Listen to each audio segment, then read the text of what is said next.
think I'm going to miss everything about Douglas. Just coming to this campus, coming to this area. This is actually my favorite area. And then just talking to deans and being involved with so many committees. I'm going to miss everyone. I'm going to miss everything. Probably the opportunity to lead with my classmates. I've met a lot of future leaders and current leaders here at Douglas, and I'll probably miss all of them very much. And being able to have classes with them, with like-minded people who want to change their community, I'll probably miss that most. It was really, I think, some of the greatest memories I had were in seeing the girls I had hosted overnight or the girls I'd given tours sign up on the spot to join Douglas, because it really showed that the energy and enthusiasm we brought during the weekend or during the open house really touched them and made them inspired to join Douglas. It was at Douglas where I learned about the importance of giving back to a community, starting with mentorship, as I experienced through being a Voorhees mentor and helping the younger classes grow and develop. It was at Douglas where I learned that perhaps the girl sliding into lecture 10 minutes late with a non-fat Starbucks latte in hand is actually a STEM student who has just designed her own program. Or that the girl taking my order at Dunkin' Donuts is a first-generation American and also the first in her family to attend college. Or that maybe my RA is an international student from Korea who wants to major in cell bio and neuroscience and minor in dance. Here at Douglas, one is constantly reminded of what a diverse and accomplished group the alumni are here. I learned I'm a feminist. Ooh, big bad scary word. I grew up in the time when feminism still is considered a bad word now, but it was really, really bad when I was younger. And it was one of those really scary things to say you were.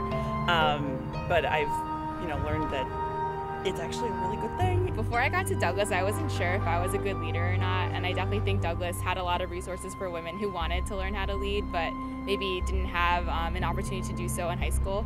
So throughout all the programming and all the programs like the externship program and the recruitment organizations, I really learned how to give myself a voice, and I guess I got the confidence to lead a small group of people and eventually lead entire organizations on the executive board. I think that being a part of Douglas, it's almost, a lot of people say it's home, and I feel very relaxed here. So I think what I took away from being a part of Douglas for 4 years is just being comfortable in my own skin and just being myself. I found my voice more. I was able to actually pick my battles, if that makes sense. I now know when to be a leader when it's necessary and when to step back and let someone else do the leading and be a really good follower. I learned to be kind to others, for one can never imagine the stories that people may contain or the struggles that they may have undergone in order to be where they are today.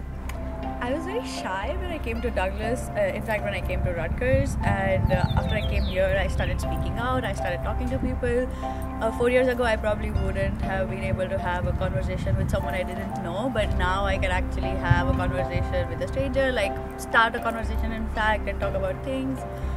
I've become a different person over the last 4 years. I've grown tremendously as a person. I didn't come in thinking that I would study women and gender studies or be in the women's leadership. Be a part of women's leadership at all, and it just totally changed for me, and now it's probably all that I want to be involved in. Well, I'm a member of the Mary I. Bunting program, and I've served on the e-board of the Sophia Club, which is the student organization for the Mary I. Bunting program for the past 3 years, and I've just had the opportunity to work with a lot of the incoming Bunting students and the current Bunting students and just try and work in fostering a relationship there. Well, being a non-traditional, we can be very insular. And so just letting them see that there's a sisterhood within the Douglas program that fits them and actually applies to them is something that I found personally useful and that I like to be able to share with them. But I think it's a really unique place because once you put all these like-minded but different girls together, like magic forms, We share an unspoken sisterhood, which is something that I am really going to miss and that I hope that I find out in the world because Douglas is becoming this big, wonderful thing. And so my fellow graduates, I hope that the next time somebody asks you, what have you learned at Douglas? You can look them straight in the eye and say, at Douglas, I learned how to be a citizen of the world.